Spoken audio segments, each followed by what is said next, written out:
Everyone, ఈరోజు అయితే chicken fry కొంచెం వెరైటీగా చేద్దాం. సో ఫస్ట్ చికెన్ని క్లీన్ చేసుకొని దాంట్లో కొద్దిగా పసుపు వాటర్ వేసి బాయిల్ చేసుకోవాలి. మధ్య మధ్యలో కలుపుతూ నురుగు వచ్చేంత వరకు బాయిల్ చేసుకోవాలి. బాయిల్ చేసిన వాటర్ని సైడ్కి తీసుకోవాలి. అదేవిధంగా ఈ ఫ్రై చేయడానికి మనం ఒక మసాలా రెడీ చేసుకోవాలి. సో దానికోసం అయితే ధనియాలు, జీలకర్ర కొద్దిగా ఫ్రై చేసుకోవాలి. అదేవిధంగా దాంట్లో కొద్దిగా ఆనియన్స్, పచ్చిమిర్చి, పుదీనా అవన్నీ వేసుకోవాలి.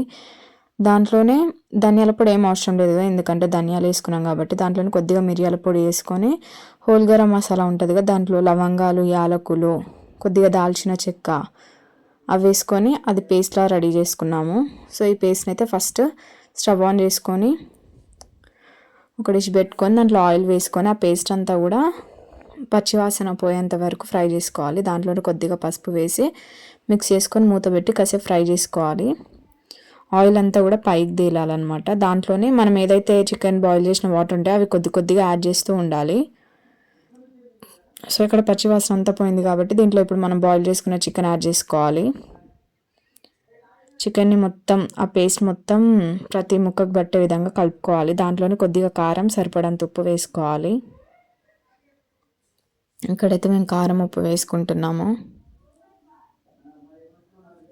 అదంతా కూడా మిక్స్ చేసుకోవాలి, ఉప్పు కారం అన్ని ముక్కలకు పట్టేలాగా.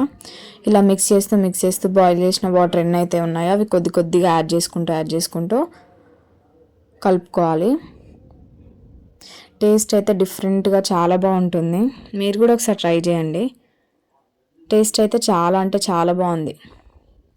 సో ఇలా ఫైనల్గా అయితే మనకు చికెన్ ఫ్రై రెడీ అయిపోయింది. దాంట్లో లాస్ట్లో కొద్దిగా కొత్తిమీర వేసుకొని మిక్స్ చేసుకొని స్టవ్ ఆఫ్ చేసుకుంటే సరిపోతుంది. చపాతీలోకి బాగుంటుంది, బగారా రైస్, సాంబార్ అంచులోకి, పప్పు అంచులోకి పెట్టుకున్నా కూడా చాలా బాగుంటుంది. Thank you for watching. Please do subscribe our channel.